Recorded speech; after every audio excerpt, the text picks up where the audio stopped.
Hi, I'm Eric, and today we're here at Spring Ridge Elementary School.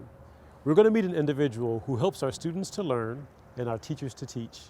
She's an essential member of the FCPS community. Let's go inside and meet her.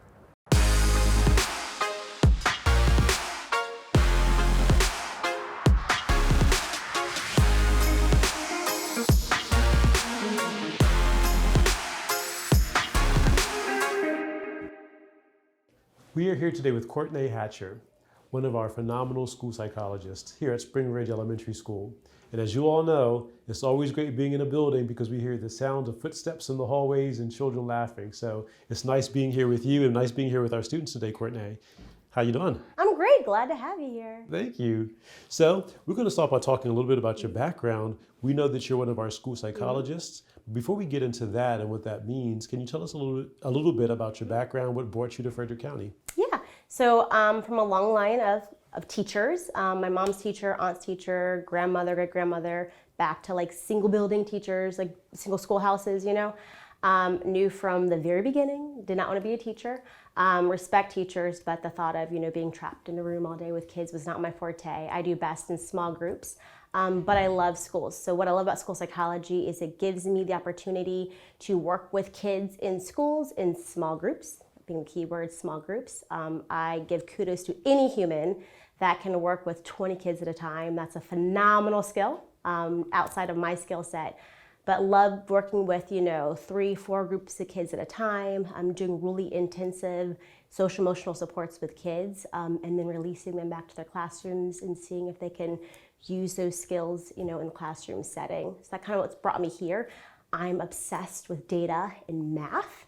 And so school psychology for me is this really cool mix of working with kids, working with teachers, doing social emotional learning, and then also doing data. So looking at, I know here at Spring Ridge, I support the school with their support calls. So looking at trends, right? So we know for a fact here that we have certain times of day that need more support than others. So we can schedule around that. We can shift staff around. Love stats. You really can't do that if you just focus solely on psychology. So for me, it's a great blend of like the math side of it, but then also like the human working with kids side of it. So that kind of what brought me to this field. Thank you for that. I'm going to get back to that in a minute because that fascinates me as well. But let me cycle back. When you went into undergrad and you decided what you were going to major in, where did you go? And did you know right away that you wanted to be a psychologist? No, I actually went to high school for nursing. And that didn't work out well for me. Loved it, but it wasn't my thing. Working in hospitals wasn't for me. So I started at University of Hawaii as a non-major, liberal arts. Fell in love with psychology because I got A's in psychology. I thought I wanted to study animals, but again, that was hard. And honestly, psychology was the only thing that I was ever really good at. Now, there's people that research the psychology of animals. Yeah, so I was like, my mom was like, you keep getting A's in this subject matter, so go for it. And then I transferred back to Towson, and they actually had a school psychology program there. And so I started taking more coursework in school psychology and social psychology, and I loved learning about humans, how humans operate. I minored in math. I loved math, but I didn't understand how math could do anything besides mathing math. Then I graduated and transferred to San Diego State, and I learned about cultural psychology and like ecosystems. So how do you work in large systems? Love that. And then came back to Maryland and got a job. So along that path, that education journey that you had, did you always know that you would go back to a school and work with young people? 100%. Yeah, when I was at Towson, we had to do like practicums.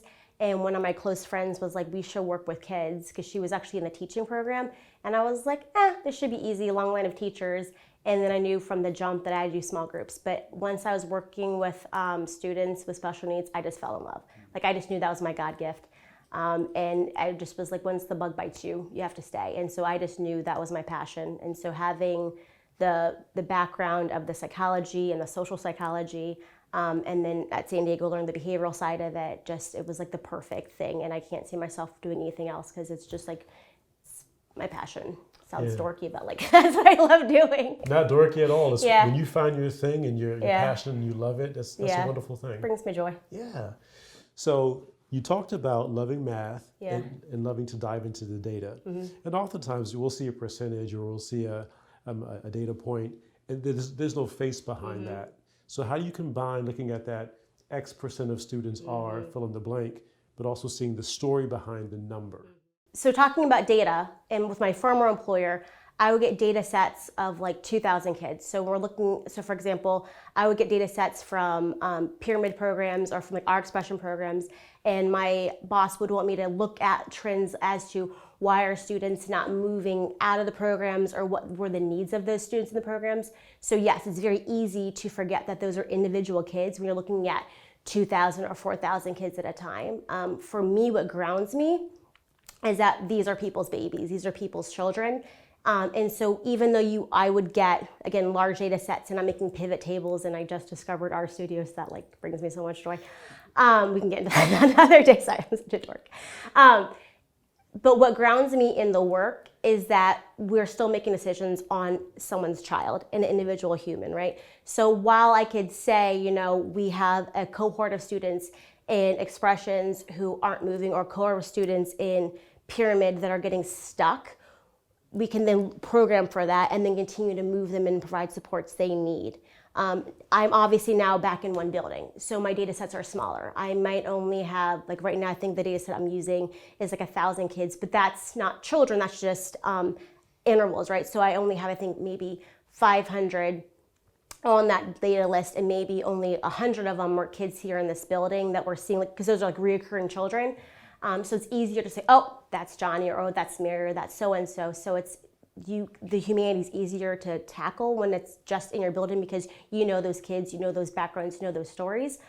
But either way, whether it's a building level data set or it's a county level data set, I think anyone that's managing data and making decisions, whether it's what curriculum we're going to use, and you can see all my lovely curriculums over here, whether you're buying it for the school, like I do here, we decided this year we're going to do curriculum-based interventions because we have DESA, which I can talk about later, or when I was my other employer, curriculums we're using across the county. You always have to go back to that child, because their parents don't care that they are 1 out of 4,000 in a data set. That's their baby, and we have to honor that. And I'm a big believer in like honoring people's humanity around that, and just keeping that in mind. If families understand that we're serving thousands of children, but they're concerned about their child. And as they should be. Yeah, and absolutely. So we have to always keep that in the back burner. Like, we are doing large data sets, but we're still serving individual children. And so I think when you think about quantitative data, that qualitative piece is Has so to go. critical. Yes. Yes, they're always married together. They're always married together. You can't have one without the other. Thank you. So let me ask you this question. With that in mind, what's your team look like? I love my team. So at our school, we call ourselves the Circle of Care. And my team is myself, it is both of our school counselors, it's our behavior support specialist, it's also our community liaison, and it's also both of our administrators. So our principal and our AP is on the team. Thank you for sharing that. And the reason that I ask is because when we think about the social emotional needs of our students, just like you have grade level teams and you have specialist teams with our arts, physical education, music teachers, and other teachers who fall into that category, to take care of the social emotional learning needs of our students, you also need a team. Mm-hmm. So what specifically is the role that you play once you find out that there's a need with maybe a particular student, group of students? What support do you provide the rest of the team, our students in the school? So our team really functions as a unit, and I jokingly say we are like the emotional body of the school. We take on all the emotions of the school and then help to manage them and to process them. So the way we function here at Spring Ridge is as a unit. So depending upon the expertise or the relationship, it might be a different team member. So we don't go by roles here. I'm the school psychologist, and we might have a counselor, but that doesn't matter. It's what the student needs. My background is in behaviors. I'm also a behavior analyst on the side. So if I have a child who needs more of that flavor, I push in. If there's a child who's already working with a school counselor and that's who they've bonded with, they push in. If it's a child who's already worked with our community liaison, then they push in. So literally, it's whatever the child needs. We don't go by roles here. We go by what the child needs. I appreciate the energy and passion Courtney pours into all of the students of Spring Ridge Elementary. She exhibits a desire to help every child every day through a simple smile and the joy for the work she does. In my discussions with Courtney, she shared that one of the things she enjoys about Frederick County Public Schools is the aspect of social emotional learning in our elementary schools. She reiterated to me that you don't need to wait to fail, and the importance of early intervention. Courtney loves data and how it helps show progress to teachers who may not see the difference they're making day to day. What Courtney does on a daily basis is essential to Frederick County Public Schools. Courtney, thank you so much for not only the work that you do for our students each and every day, but for colleagues and for the families of our students, but also appreciate your advocacy. The passion for the work that you do and the need for that work in our schools is definitely evident in talking to you and seeing you in action. So thank you so much. Thank you. Appreciate it. Courtney, along with school psychologists across FCPS, are integral members of a team of individuals that come together to support our students so that they are successful academically, socially, and emotionally in each and every one of our schools.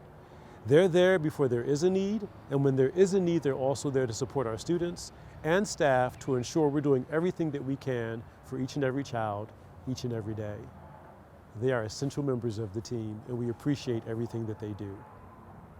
Well, everyone, until next time, please continue to take care of yourselves, take care of each other, and be well. Bye.